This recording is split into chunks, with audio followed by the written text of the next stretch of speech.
자, 오늘 함께 나눌 말씀은 요한복음 8장 44절에서 45절입니다. 함께 읽어보겠습니다. 시작. 너희는 너희 아비 마귀에게서 났으니 너희 아비의 욕심대로 너희도 행하고자 하느니라. 그는 처음부터 살인한 자요 진리가 그 속에 없으므로 진리에 서지 못하고 거짓을 말할 때마다 제 것으로 말하나니 이는 그가 거짓말쟁이요 거짓의 아비가 되었습니다. 내가 진리를 말함으로 너희가 나를 믿지 아니하는도다. 아멘. 도둑들이 있습니다. 우리가 도둑을 두려워하거나 또 불안해하는 것도 잘못하는 건데, 근데 우리도 잊지 말아야 될 것은 도둑이 실제로 존재한다는 것은 잊으면 안 되겠죠. 분명히 도둑이 있습니다. 도둑이 오는 것은 훔치고 죽이고 멸망시키려고 온다고 예수님 말씀하셨고, 예수님이 그 사탄과 또 귀신들의 존재에 대해서 무시하지 않았습니다. 그 존재 자체를 늘 그 기본으로 깔고 계셨고, 늘 그들과 접촉하셨고, 특히 귀신 들린 자들하고 많이 만나셨죠. 지금 현대 사회에 특히 여러분 주변에 귀신 들렸다라고 막 이렇게 손가락질하는 사람 그렇게 많지 않을 거예요. 첫 번째는 좀 많이 숨은 것 같고요. 두 번째는 또 이게 이제 우울증이나 또 여러 가지 정신적인 질환으로 이제 치부되는 경우가 많은데, 하여튼 뭐 옛날에도 우리 동네에도 꼭 그렇게 귀신 들린 사람 꼭 있었고, 절도, 뭐 점집, 뭐 무당들도 꽤 많았고, 근데 지금도 시골 가보면 사실 굉장히 많고요. 특히 선교지에 방문해 보면 동네마다 그렇게 귀신 들린 사람들이 꼭 있어요. 그래서 이게 심한 경우가 이제 귀신 들리기까지 가는 경우인데, 이 귀신들에 대해서 굉장히 좀 혼란스럽기도 합니다. 최근에 어떤 분이 그 TV 조슈아에 대해서 좀 저한테 물어보더라고요. 나도 조슈아인데 또 TV 조슈아가 있잖아요. 그래서 나 잘 모른다고 얘기를 해주고, 그분이 이제 주로 유튜브에 유명한 영상이 뭐 이렇게 귀신 쫓는 거, 또 뭐 박혁인가? 이름 잘 모르는데 그런 사람 있죠. 그 전도자란 분도 TV 조슈아 제자인 것 같아요. 한국교회 막 논란이 있고 뭐 유튜브에 막 귀신 쫓아내고 전도하는 영상들이 있는데, 그거 보고 저한테 질문을 좀 하더라고요. 그래서 난 잘 모른다, 잘 모르고 그들이 뭐 그렇게 사역을 하는 것에 대해서 뭐 얘기할 필요가 없다라고 저는 그냥 이렇게 얘기하고 말았는데, 유튜브를 제가 보니까 그 막 귀신 쫓아내는 장면이 너무 강조가 됐더라고요. 그래서 뭐 뱀 귀신 들린 사람이 뭐 뱀처럼 막 이렇게 하는데 막 귀신 쫓아내고 뭐 이런 얘기가 있는데, 이게 참 안타까운 것이기도 하고 또 이걸 주의를 해야 되는데, 이 귀신을 쫓아내는 것 자체가 그 강조되다 보니까 귀신이 강조가 돼요. 그래서 더 흥미위주가 되고 더 귀신에 대한 두려움이 증폭되는 뭐 이런 경우들이 너무 많더라고요. 그래서 제대로 원래 축사 사역을 하려면 사실은 그 사람들 없는 데 가서 하는 겁니다. 사람 있는 데 가서 하고, 그리고 유튜브에 올라갔으면 그 사람은 뭐가 돼요 또. 사람들 앞에서 공개되고, 물론 이제 외국의 경우에만 이렇게 공개되는 경우가 많은데, 그거는 굉장히 위험한 발상이고, 그런 것은 어떻게 하면, 어떻게 보면 정말 그 순수함에서 좀 벗어나는 것 같아요. 광고가 돼버리고 자기에게 능력이 있음을 나타내는 것처럼 돼버리는데, 예수님은 그거를 굉장히 꺼려 하셨습니다. 귀신을 쫓아내거나 병을 낫게 하면 그걸로 절대로 홍보하라고 하지 않으셨고, 다른 사람한테 얘기하지 말라고 하셨거든요. 왜냐하면 그런 것들이 사실 하나님께 영광이 되는 게 아니라 귀신들이 더 사람들을 현혹시키는 도구가 되기도 합니다. 근데 이걸 잘못 생각하면 귀신 쫓아내고 축사하는 것이 마치 능력이 많은 대단한 것처럼 그렇게 하는데, 사실 귀신 쫓아내는 것은 그것은 대단한 능력도 아니에요. 해보면 별거 아니고요. 그건 당연히 그냥 나가는 것인데 그것을 자랑거리로 삼을 필요는 전혀 없습니다. 그 귀신들이 진짜 있느냐? 여러분, 우리가 보통 생각하는 생각보다 더 많습니다. 그리고 실제로 훨씬 더 많이 역사합니다. 알게 역사하는 것만 지금 제가 뭐 유튜브 같은 데 봤다고 얘기하는 거지, 모르고 역사하는 경우는 더 많죠. 근데 저도 이제 청소년 때 수련회 가면 수련회에서 막 은혜 받고 밤에 이제 밤새워서 놀면서 꼭 귀신 얘기하고, 이게 은혜를 간직하는 건지 까먹는 건지 모르겠는데, 그게 귀신 얘기가 굉장히 흥미롭고 재밌어요. 근데 그 자칫 잘못하면 그 약한 자들로 하여금 두려움에 빠지게 합니다. 실제로 제가 처음으로 귀신을 쫓아낸 경우도 그 친구한테 귀신이 들어간 계기가 귀신 쫓는 집회 가서 두려움에 빠진 거예요. 저 귀신이 나가면 나한테 들어오는 거 아니야? 라는. 그게 실제로 들어갔어요. 그래서 이제 그런 경우도 있어서 그런 축사 사역을 지금 얘기하는 게 아니고 그거는 뭐 여러분이 그런 괴로움이 있거나 어려움이 있으면 당연히 이제 여러분이 믿을 만한 멘토나 목사님 찾아가서 기도 받고 하는 거 좋은 겁니다. 그게 나쁘다는 게 아닌데 너무 그걸 강조하면 안 된다는 말씀을 드리는 거고요. 이 사탄과 그 사탄은 고유명사고 이름입니다. 그리고 유일한 존재예요. 사탄들이라는 말은 없어요. 그리고 한국말로는 막 그래 혼용해서 쓰는데 악마나 마귀라고 번역되는 요것도 사탄을 가리키는 겁니다. 그래서 그 졸개들은 악한 영들, 귀신들 이렇게 표현을 하고 있어요. 그래서 마귀들과 싸울지라 정확한 번역은 아닙니다. 왜냐면 마귀는 그 단수기 때문에 그 귀신들의 수장을 마귀라고 부르는데 이 사탄과 그 귀신들의 존재가 절대로 죽은 사람이 그렇게 되는 건 아니죠. 죽은 사람이 되는 건 아니고 죽은 사람이 다 귀신들이 된다면 사실 귀신들은 점점 늘어나고 지금까지 인류 역사가 다 귀신들로 점철될 텐데 그거 어떻게 감당하겠어요? 말이 안 되는 거죠. 그리고 사람들이 제사 지내는데 여러분 집안에서 제사 지냈나요? 제사 지내보면 몇 대까지 지냅니까? 그 윗대들은 다 어디 간 거야?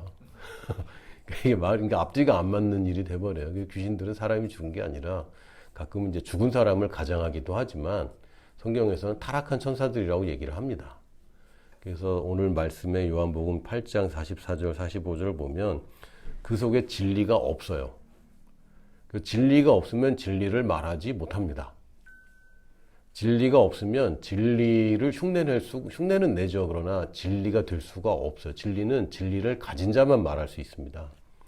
그것처럼 말할 수 있고 진리에 대해서 얘기할 수 있는데 진리라는 것은 없으면 말하지 못하고 이 귀신들에게는 진리가 없어서 그들이 진리를 말하지 못하고 순 거짓말만 합니다.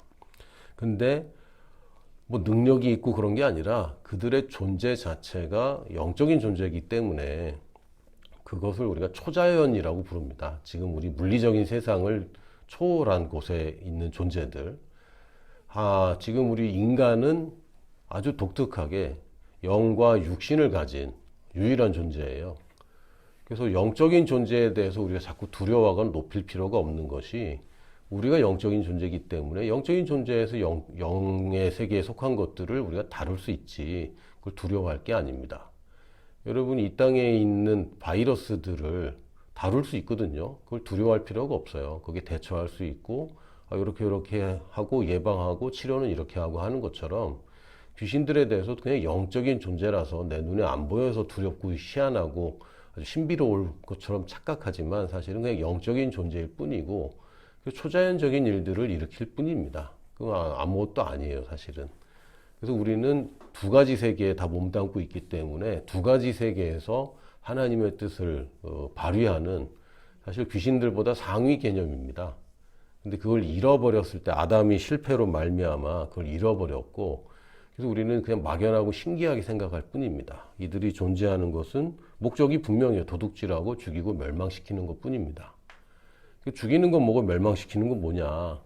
좀 다르긴 한데 죽이는 것은 육체적인 죽음을 얘기할 수도 있고 멸망은 영의 죽음까지 얘기할 수 있고요. 또한 멸망이라는 것은 destroy라고 이제 영어로 번역이 되는데 아예 파괴해버리는 거죠. 한 사람뿐만 아니라 그 사람으로 인하여 사실은 하나님이 발휘하고 싶은 더 아름답고 영향력까지도 다 파괴해서 선한 영향력이 아니라 더 악한 영향들까지 끼치는 거. 그게 이제 귀신들, 악한 영들이 원하는 겁니다. 그래서 이 얘네들이 뭘 하냐면 현혹시켜요. 속이는 거죠. 그 아담의 때에도 보니까 비스무리한 말을 하면서 약점을 파고듭니다. 아담의 권세에 대항할 권세는 없는데 현혹시켜요. 그래서 좋지 않은 것을 좋게 보게 만들고 왜곡시켜요. 그래서 이상하게 보게 만들고 또 오해하게 만들고 의심하게 만듭니다. 그러니까 이들이 하나님의 말씀보다 너무 미약한 존재들이고 하나님 앞에서 바로 설 수도 없고 하나님께 대항할 수가 없는 존재들이다 보니까 결국에는 그 거짓말하는 것밖에 없고요. 좋지 않은 건데 좋다고 현혹시킵니다. 이게 대부분 이제 문화라는 것을 옷 입고 들어와요. 예전에는 그 동성애 같은 경우는 굉장히 혐오스러웠어요. 그 얘기도 못할 정도로. 지금도 뭐 그렇다고 뭐 친하지는 않지만 대부분 사람들은 그 동성애를 좋아하지는 않습니다. 그런데 문화적으로 동성애를 혐오하면 안 된다라는 문화가 이제 점점 퍼지고 있고, 예전에는 돈을 사랑하는 것에 대해서 굉장히 그 주의를 기울였습니다. 특히 교회 안에서. 돈을 사용하는 것보다도 돈을 사랑하는 것을 안 하는 것 쪽에 더 치중을 했었어요. 그래서 더 검소해야 된다, 또 청렴해야 된다, 청교도적인 사상이 있었는데, 근데 지금은 돈이 없는 것보다 있는 게 행복하다. 약간 이런 기조예요. 대부분이 지금. 그래서 돈이 행복을 뭐 꼭 결정하는 건 아니다. 그럼에도 불행하더라도 돈은 많았으면 좋겠다. 이런 게 이제 설득력을 갖고 있는데, 이것도 문화적으로 그런 트렌드들이 있습니다. 그래서 결혼해서 달라는 가정을 이제 만들고 거기서 자녀들을 키우고 이런 데에 가치가 점점 사라지고 그냥 혼자 사는 게 낫겠다. 이게 트렌드처럼 되어버리는데, 이게 사실은 문화를 가장해서 사람들이 다 그러니까라는 식으로 접근하고 현혹하고 왜곡하는 일들이 많습니다. 문화라는 것 자체가 그 최초로 그 예술과 기술이 이제 둘 다 이걸 예술과 기술을 영어로는 사실 한 단어로 써요. art라는 단어를 쓰는데, 이 예술과 기술을 처음으로 만든 사람들이 누구냐면 성경에 따르면 가인의 후손들입니다. 그러니까 아벨은 뭐 결혼 안 했었고 그 셋의 후손들이 아니라 사실은 하나님을 떠나고 범죄한 가인들의 후손들이 하나님을 떠나서 만들기 시작한 게 사실은 문화의 시작이 됐어요. 문화가 나쁜 거냐? 나쁘다고 할 수는 없는데 대부분 나쁩니다. 문화라는 것 자체가. 그 기독교 문화라는 걸 자꾸 세우려고 하는데, 사실 하나님께는 문화라는 말을 쓰지 않습니다. 진리라는 말을 쓰죠. 근데 문화라는 것은 세상에 사는 얘기입니다. 그리고 뭐 철학이라는 말이 나쁘냐 좋으냐. 철학이란 단어 자체가 나쁘냐 좋으냐는 아닌데 대부분의 철학들이 나쁘죠. 왜냐하면 하나님 없다 치고 생각하기 때문에. 그것처럼 대부분의 문화들이 하나님이 없다는 것을 기정사실화하고 문화가 생깁니다.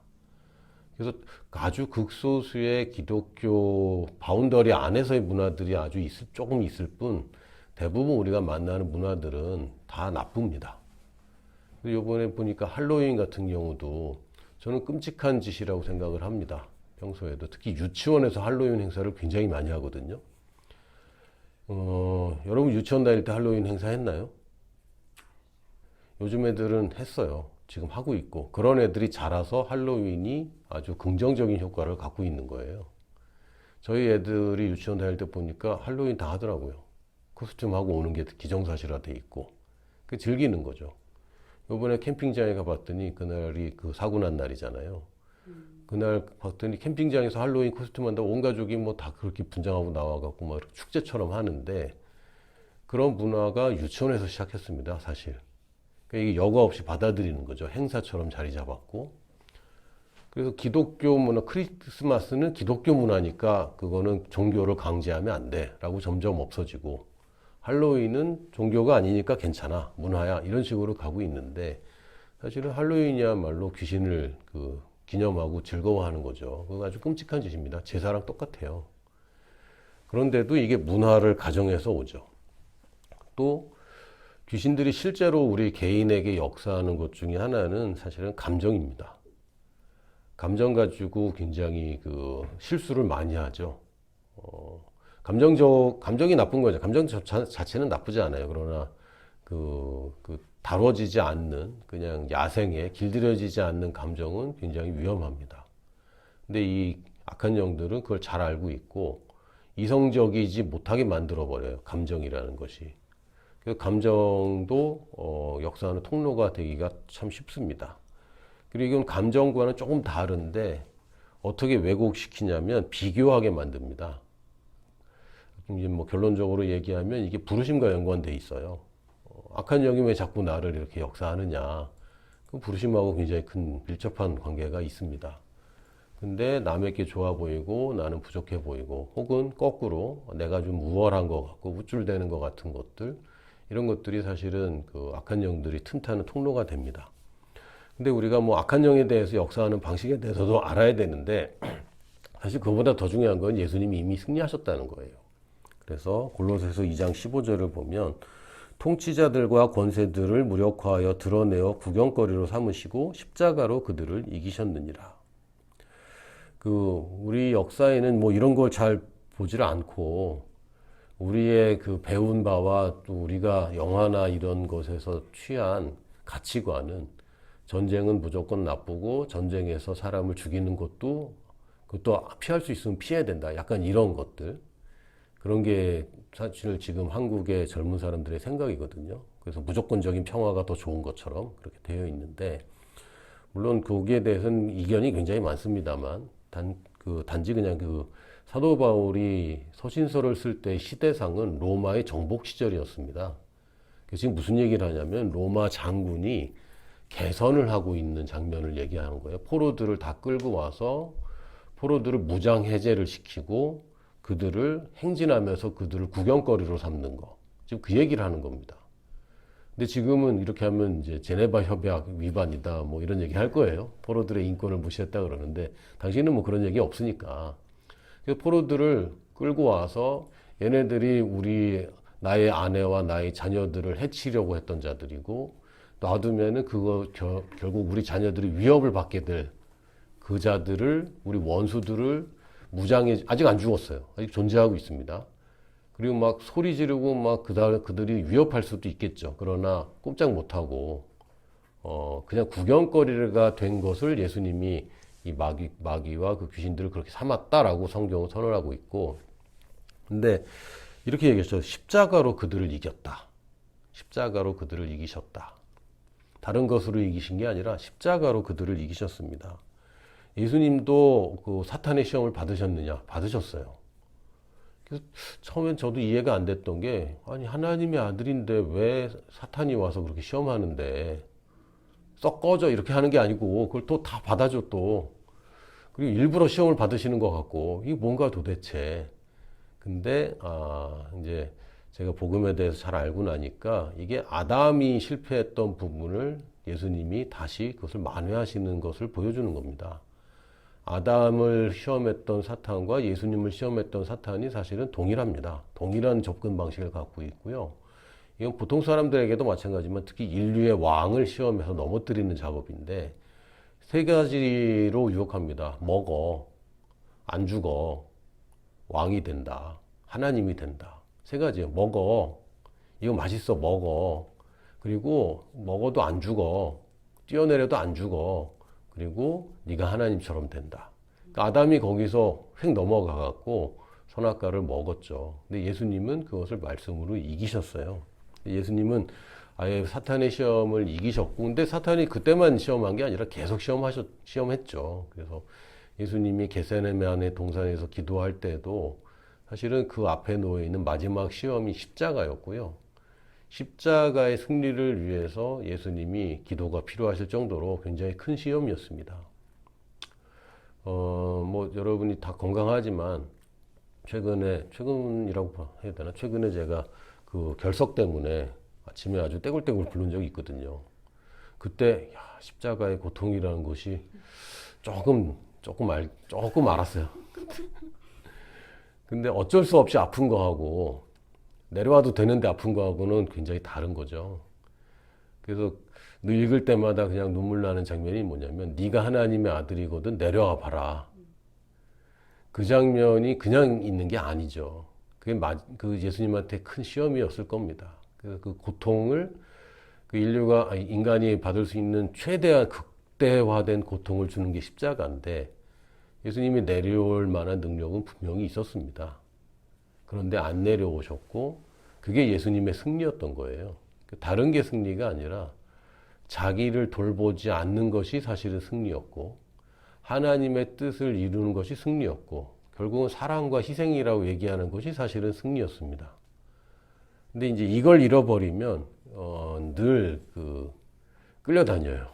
교회도 사랑과 희생이라는 부분을 놓쳐버리면 자기 교회 또 자기 교회 성도들 우리가 편하고 우리가 좋은 것에 집착하다 보면 이게 어느샌가 악한 영들에게 놀아나는 경우도 굉장히 많이 있습니다. 근데 이걸 잃어버리면 안 돼. 예수님의 승리는 능력으로 이기신 게 아니고요. 그냥 예수님의 이름으로만 이긴 게 아니라 사실은 십자가로 이기셨습니다. 그래서 이제 무장해제된 이 원수들이 유일한 무기는 거짓말인데, 거짓말은 약자들의 무기입니다. 강한 자는 거짓말하지 않습니다. 강도는, 무기든 강도는 거짓말하지 않아요. 가서 그냥 총 겨누고 내놓으라고 그러죠. 몰래 들어가서 훔치는 자들은 사실 약자들입니다. 몰래 도둑질한다? 이거 약자예요. 또 거짓말한다? 이거 약자가 자기를 모면하려고 하는 얘기고, 사기치는 사람들, 돈 없는 사람들이에요. 돈 많아도 그렇게 하는 사람도 있는데 이 사람 능력이 없는 사람들입니다. 자기가 돈 벌 능력이 없기 때문에 사기를 치고 거짓말을 하는 거죠. 그래서 다시 한번 얘기하지만 악한 영들이 어떤 능력이 대단하거나 우리가 못 이길 것 존재처럼 그렇게 착각하면 절대로 곤란하고, 예수님이 승리하셔서 무장해제를 했기 때문에 더 이상 능력이 없습니다. 그래서 거짓말만 남아 있어요. 지금 능력이 있는 것처럼 자꾸 보이는 것도 사실은 다 쇼를 하고 있는 것이고 우리를 현혹시키는 거죠. 에베소서 2장 1절에서 7절을 우리 같이 읽으면 좋겠습니다. 같이 읽겠습니다. 시작. 그는 허물과 죄로 죽었던 너희를 살리셨도다. 그때 너희는 그 가운데서 행하여 이 세상 풍조를 따르고 공중의 권세 잡은 자를 따랐으니 곧 지금 불순종의 아들들 가운데 역사하는 영이라. 전에는 우리도 다 그 가운데서 우리 육체의 욕심을 따라 지내며 육체와 마음에 원하는 것을 하여 다른 이들과 같이 본질상 진노의 자녀였더니 긍휼이 풍성하신 하나님이 우리를 사랑하신 그 사랑을 인하여 허물로 죽은 우리를 그리스도와 함께 살리셨고 너희는 은혜로 구원을 받은 것이라. 또 함께 일으키사 그리스도 예수 안에서 함께 하늘에 앉히시니 이는 그리스도 예수 안에서 우리에게 자비하심으로써 그 은혜의 지극히 풍성함을 오는 여러 세대에 나타내려 하심이라. 아멘. 그 영어 성경이나 원래 원문을 보면 이게 과거형으로 되어 있습니다. 앉히셨다라고 되어 있는데 한국말은 그 시제가 조금 애매해요. 그래서 이게 앉히셨으니라고 했는데 앉히신이라고 이제 번역을 해버려서 마치 우리가 죽어서 천국 가면 그때 가서야 하늘에 앉는 이제 상상을 많이 하는데, 아까 말씀드렸지만 우리가 육신의 세계, 이 물질 세계와 영의 세계에 동시에 존재하는 존재들입니다. 영의 세계에서는 우리가 이미 예수 그리스도와 안에서 함께 하늘에 앉힌 바 되었습니다. 그러니까 우리가 권세의 자리가 있는 거예요. 여기 살고 있지만 사실은 권세의 자리에 있는 것이고, 여기에서는 별거 아닌 것 같지만 사실은 영적인 위치에서 보면 어마어마한 위치에 있습니다.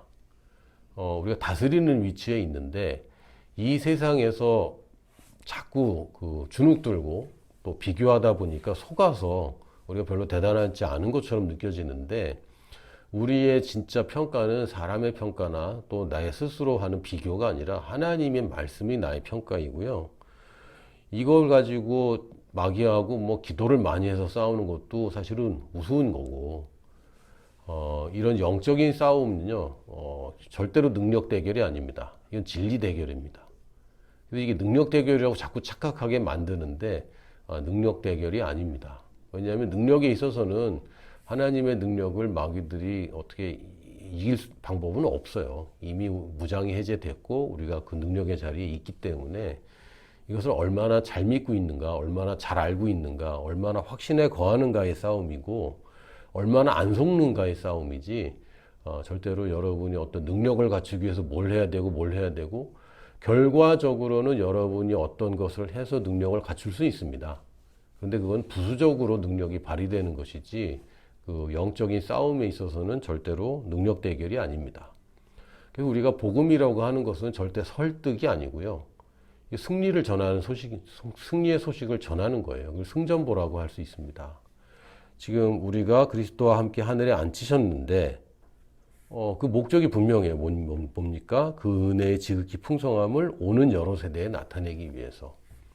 그러니까 우리가 승리자로 앉아 있다는 것은 이 승리의 소식을 더 잘 전하기 위함인 것이지 단지 나 하나 구원받고 끝나는 게 아니죠. 여기에 우리 부르심이 있습니다. 그냥 나 혼자 먹고 살만하다. 이게 우리의 부르심은 아니에요. 여러분 생존을 위해서 우리가 이 땅에 사는 게 아닙니다. 먹고 살기 위해서 하나님의 축복이 필요한 게 아닙니다. 부르심이 있기 때문에 우리가 하늘에 앉힌 바 된 것은 야 이제 내가 막 마음대로 해도 되고 자유롭고 축복 받았고 뭐 이것도 누리고 저것도 누리고 그것 자체가 궁극적인 목적이 아닙니다. 부르심이 있기 때문에 그렇습니다. 복음을 전하고 영혼을 구원하고 우리와 같은 또 다른 제자들을 만들기 위해서 이걸 더 효과적으로 하기 위해서 그리고 그런 환경들을 만들기 위해서 우리의 영향력이 필요한 것이죠. 근데 여전히 억울하고 미련하게 노예 생활을 하고 있다면 우리가 지금 추구하는 것들이 나의 주인이 되어버리면 그건 노예 생활을 하는 겁니다. 다스리는 위치가 아니라 다스림을 받고 있어요. 많은 사람들이 돈의 노예로 삽니다. 돈을 사용하기 위해서 돈의 사용자로 있는 것이 아니라 돈에게 사용자가 돼버리죠. 돈을 추구하게 되고 돈을 많이 벌고 많이 갖는 것이 목적이 되어버리는데 절대로 그래서는 안 됩니다. 또 다른 분들하고 좀 얘기를 하다가 우리 한국의 이제 큰 교회 목사님들, 아주 초대형 교회 목사님들이 어떤 차를 타고 있고 어디 살고 있고 뭐 이런 얘기가 나왔는데 그분들 얘기는 그래도 굉장히 호의적인 분들이었어요. 감사하게도 그 정도 목사님이면 그럴만하다. 그 어울리는 사람들이 그런 사람들이고 특정 교회 얘기하면 안 되니까 어떤 교회 가면 뭐 다 뭐 그룹 총수들 앉아 있는데 목사님도 그 수준에서 사는 게 마땅하다. 이게 이제 호의적으로 이렇게 받아들이고 있더라고요. 근데 저는 그렇게 생각하지 않습니다. 그 누리는 것 자체가 우리의 목적이 되어서는 안 되고 풍족한 삶이 있느냐? 당연히 있습니다. 근데 그것이 약한 사람이 봐도 괜찮은 정도가 돼야 맞지. 왜냐하면 그 더 많은 성도들, 뭐 1000명, 10,000명의 성도가 바라보는 목사님이라면 사실은 더 많은 희생이 따라야 됩니다. 그것을 다 누릴 수 있는 권리를 갖느냐? 당연히 권리를 갖죠. 그러나 그것을 누리면 그분은 그분의 부르심을 대신 그 누림을 그냥 취해 버리는 거예요. 사람들의 그 영광을 받아 버리는 거죠. 그거는 부르심을 이루는 게 아닙니다. 그가 그렇게 해도 되냐? 죄냐? 죄 아닙니다. 그렇게 해도 되느냐? 한다고 하나님이 벌 주지 않습니다. 그런데 그 사람은 현혹되어서 하나님의 부르심보다 자기가 누리는 것을 더 취한 게 돼버려요. 그러면 어디까지 해야 되느냐? 굉장히 어렵습니다. 굉장히 어려운데 안 가질 수 있을 만큼 안 가지는 게 가장 좋습니다. 근데 난 이게 도저히 못하겠다. 그럼 그렇게 하세요. 그런데 늘 우리가 생각해야 되는 것은 부르심을 우리가 지고 가는 거예요. 그래서 해도 되냐 안 되냐 그게 아니라 하나님이 나한테 원하는 것 중에 어디에 더 가치를 두느냐 그걸 가지고 가는 겁니다. 그 어떤 기사 보니까 이제 젊은 세대가 윗세대들 꼰대들이 보기엔 사치하고 있다 이런 생각을 하고 있는 것 같습니다. 근데 저도 어느 정도 동감하고 있는 게 특히 핸드폰 요금 나가는 거 보니까요. 저렇게 살아도 되나? 이런 생각이 들 정도로 핸드폰 요금에 굉장히 많이 지출하고 있어요. 요즘 세대들이. 2년마다 폰을 바꾸고 한 번에 내지 않기 때문에 나눠서 내기 때문에 그게 얼마나 나있는지 잘 모르는 거죠. 그리고 공짜폰 받았다고 좋아하는데 한 달에 요금이 8만 원 내고 근데 그건 공짜폰이 아닌 거예요. 2년 약정만 해도 엄청나게 비싼 거죠. 그런 거를 보면서 이게 가치관이 다르구나. 가치관이 다른데 결국은 내가 어디에 가치를 두느냐에 하는 거고 나면서부터 스마트폰을 끼고 사는 사람들이 있고 철들면서부터 스마트폰을 사용하는 사람들이 있고 저 같은 세대는 나중에서야 스마트폰이 이제 온 세대이기 때문에 스마트폰을 얼마나 좋은 걸 써야 되는가 거기에 대한 가치관이 다릅니다. 그런데 사실은 현혹되는 게 분명히 있는 거죠. 현혹되고 있고 저도 만약에 하나님 앞에서 너 근데 이거 안 중요한데 돈을 많이 쓰더라. 저도 사실은 할 말이 없어요. 그래서 누구나가 문화에 찌들어 있다는 걸 인정해야 되고 어떻게 하면 내가 안 소유할 수 있을까? 이게 이제 하나의 방향성으로 삼아야 됩니다. 그래서 우리가 성경적인 부유함을 얘기할 때도 김진호 목사님이 저한테 해주신 얘기가 있어요. 검소하다는 것은 굉장히 중요한 거야. 그러니까 우리가 부유함을 자꾸 얘기하지만 검소한 사역, 특히 사역자가 검소하다는 것은 굉장히 중요한 거다. 이런 얘기를 해주셨거든요. 그 검소한 거는 나는 검소하다고 생각하는데 남은 아니라고 할 수도 있어요. 그러나 적어도 우리가 속지 말아야 하고 거기 현혹되어서는 안 됩니다. 누구도 판단하지 않습니다. 서로 우리 목사님은 아반떼 타야 되는데 소나타를 타고 있어. 뭐 이런 소리는 이제 할 필요는 없어요. 그건 자기 스스로의 부르심이고 자기 부르심을 이루기 위해서 내가 지금 잠깐 먹고 잠깐 즐기는 데 쓸 건지, 이건 뭐 돈도 마찬가지고 여러분의 재능도 마찬가지고 여러분 시간도 마찬가지입니다. 아니면 부르심을 위해서 내가 이것을 투자할 것인지, 이거는 우리가 각자 판단해야 됩니다. 제가 여기 왜 보건위생이란 말을 써놨냐면 서두에도 말했듯이 이 귀신들은 그 세균하고 비슷합니다. 바이러스랑 비슷하다고 생각하면 돼요. 어디에나 있고 뭐 안 보일 뿐이지 있잖아요. 사실 있고 존재하고 있는데 이게 아무런 해를 끼치지 않기도 하는데 또 결정적으로 이게 해를 끼치기도 합니다. 이런 존재라고 생각하면 비슷할 것 같아요. 그래서 우리한테는 치료보다 더 중요한 게 사실 위생인 거죠. 걸려서 막 치료받고 이게 더 극적이긴 하지만 안 걸리는 게 가장 좋은 것이고, 어떻게 해서든 더 깨끗한 환경에서 더 건강하게 사는 것이 훨씬 더 좋은 것이고, 또 특정한 약과 특정한 방법을 모색하기보다는 내가 면역력을 더 증진시키는 것이 훨씬 더 유리한 게임입니다. 로마서 12장 2절에 보니까 너희는 이 세대를 본받지 말아라. 이 세대 이 문화를 본받을 게 아닙니다. 그러니까 우리 주의해야 됩니다. 정말 보는 것과 듣는 것, 읽는 것, 사람들의 말들, 사람들의 가치관들 굉장히 조심해야 됩니다. 그 누구나 마찬가지예요. 어떤 특정한 주제에 대해서 계속 들으면서 거기에 대해서 생각이 안 되게 하는 방법이 없어요. 그래서 보는 것을 주의하는 수밖에 없는데, 너희는 이 세대를 본받지 말고 오직 마음을 새롭게 함으로 변화를 받아서 하나님이 선하시고 기뻐하시고 온전하신 뜻이 무엇이 있는지 분별하도록 해라. 다시 얘기하면 세상 문화 휩쓸리지 말고 너희 부르심을 자꾸 확인해라. 마음을 새롭게 해라. 보는 것이 자꾸 너희들 마음을 흔들지 못하게 하고 하나님의 뜻, 하나님의 부르심을 계속 확인해라. 자꾸 확인하고 반복하고. 여러분이 받은 부르심은 가만 놔두면 계속 새버립니다. 계속 약화되고. 그래서 여러분이 교회 생활을 할 때, 뭐 김진호 목사님 저한테 해주신 말씀인데, 교회 비전과 동의가 돼야 되고 적어도 헌금이 아깝지 않은 교회를 다녀야 된다. 나의 부르심에 대해서 매주 확인하고 그래도 같이 갈 수 있는 걸 교회라고 부르는 것이고, 교회가 비전이 안 맞는다, 헌금이 아깝다, 그러면 당신 인생을 낭비하고 있다. 왜 여기 와 있냐? 부르심을 찾아가야 되는데. 맞습니다. 하나님이 교회 그냥 천주교처럼 통일해도 좋겠죠. 그러나 교회들마다 왜 이렇게 다양하고 다양한 교단에 이름도 다양하고 다양한 목사님들이 있느냐. 다양한 부르심들이 존재하고 있고요. 교회 내에서도 다양한 역할들이 있습니다. 그래서 이것들을 여러분들이 계속 확인을 해야 되는데, 만약에 여러분 개인적으로 증상이 있으면 정신 차리고 이제 마음을 새롭게 해야 됩니다. 그 증상 몇 가지 대표적인 거 말씀드리면, 내가 지금 누구와 비교가 자꾸 된다. 이거 지금 바이러스가 지금 폭증한 거예요. 내 면역력이 이 바이러스를 감당하지 못하고 있는 겁니다. 이게 이제 열등감이 자꾸 생긴다. 혹은 좀 우쭐댄다. 열등감은 굉장히 확인이 쉬운데 우쭐대는 건 확인이 잘 안 돼요. 내가 지금 어디서 우쭐대고 있는지 잘 모르겠어. 근데 이거는 굉장히 위험한 건데, 이게 이제 감염된 증상 중에 하나입니다. 일단 내가 비교하고 있는지는 여러분 체크할 수 있어요.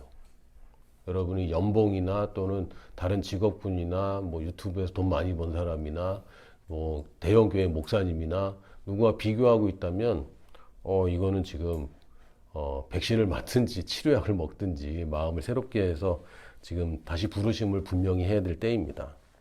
불안하다. 불안하면 무조건 이거 잘못된 겁니다. 하나님의 사랑에서 두려움이 나올 수 없다고 그랬는데 지금 두렵다. 그러면 지금 뭔가가 잘못된 거예요. 평안이 있는 것이 정상적인 것이지 뭔가 불안하고 걱정되고 염려가 된다. 이거 좀 뭔가 문제 있는 겁니다. 이런 걸로 여러분이 체크할 수 있어요. 세 번째는 제가 게으름이라고 써놓긴 했는데 사실은 너무 적나라하게 얘기하면 게으름뿐만이 아니라 지긋지긋하다. 내가 하는 일 지겹다. 이런 것들도 지금 잘못 가고 있는 겁니다. 여러분이 맡은 일에 최선을 다해야 돼요. 그럼 하나님, 아니 저는 언제까지 해야 됩니까? 그만하라고 할 때까지. 그게 싫어. 엄청 싫습니다. 빨리 이런 생활이 끝났으면 좋겠고, 빨리 뭐가 좀 개선됐으면 좋겠고, 지긋지긋한 게 있어요.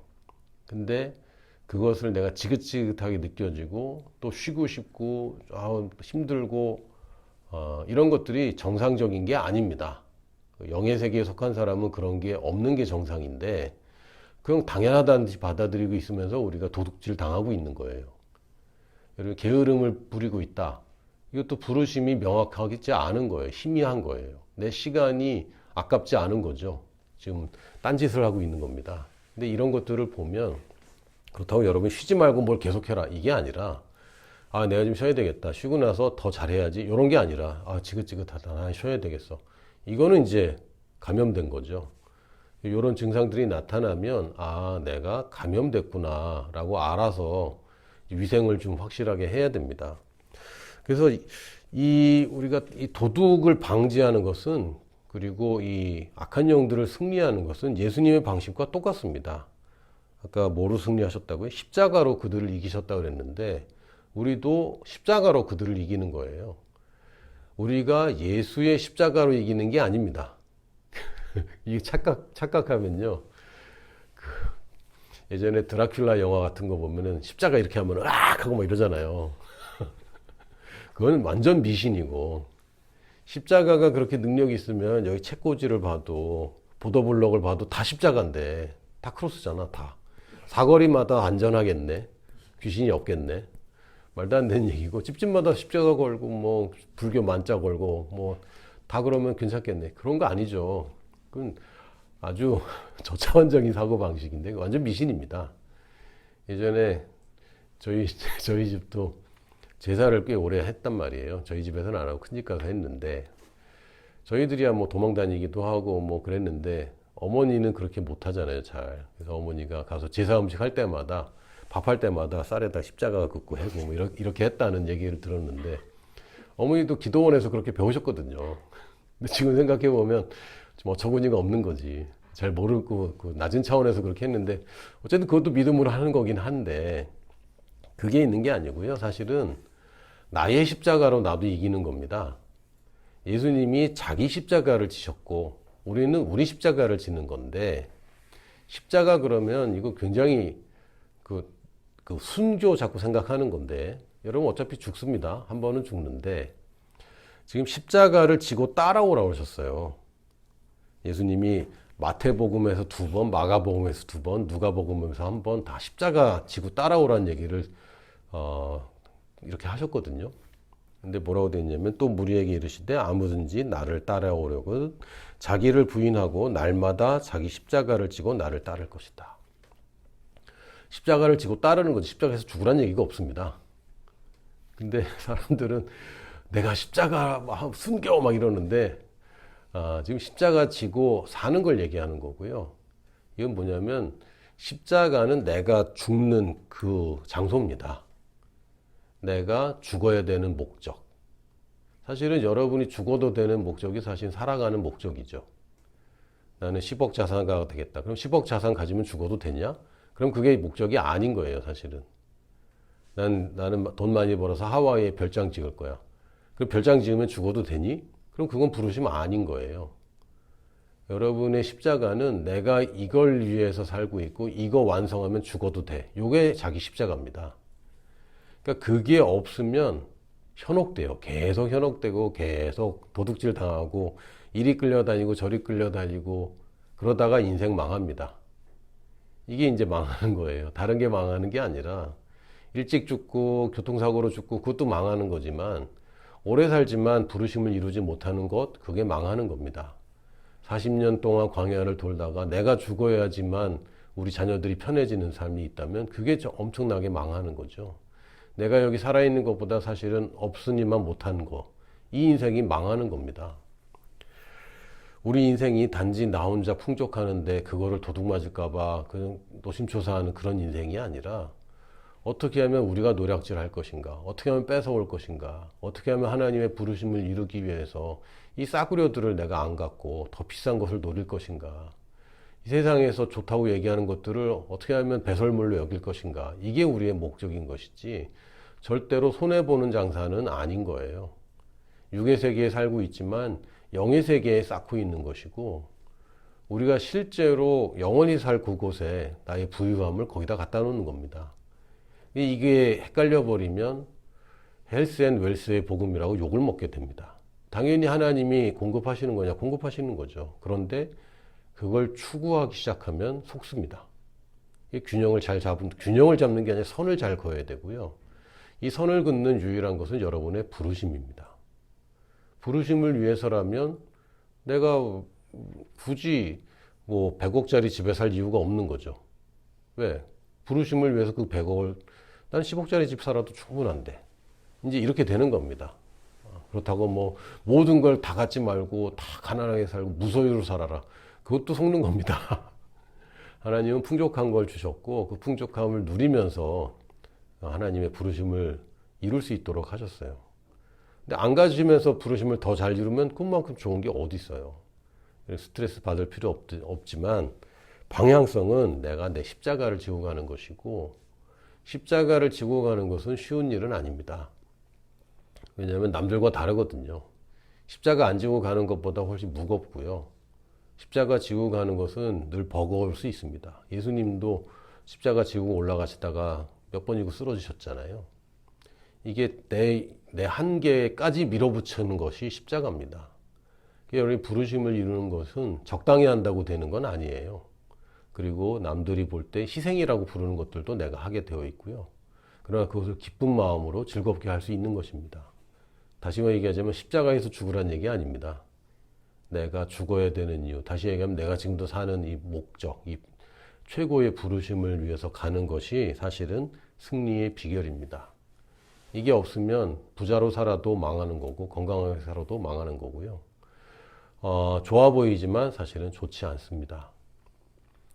대표적인 예가 예수님 제자 되겠다는 부자 청년이 있었잖아요. 그 사람이 자기 평생에는 넉넉하게 살았을지 몰라요. 재정적인 어려움 없이. 그런데 2000년 동안 계속 나쁜 예 중에 하나가 되고 있는 거죠. 이 사람 봐봐. 그 두 사람이 제일 안타까워. 안 됐어. 첫 번째는 이 부자 청년. 이름이 기록이 안 됐는데 2000년 동안 세계의 몇백 개 언어로 번역된 성경에서 이 사람 얘기 계속 하잖아요. 이렇게 하면 안 돼. 이러면서. 또 하나는 본디오 빌라도. 사도신경에서 계속 본디오 빌라도에게 이름까지 결혼되면서 그 자기의 잠깐의 그걸 피하려고 예수님을 죽여버린 사람이 돼버렸죠. 이게 잠깐의 타협이 사실은 독인데 독이 든 성배를 계속 마시는 겁니다. 우리 인생에서 여기 독이 든 성배가 굉장히 많이 있어요. 악한 영들이 이거 슬쩍 갖다 놓습니다.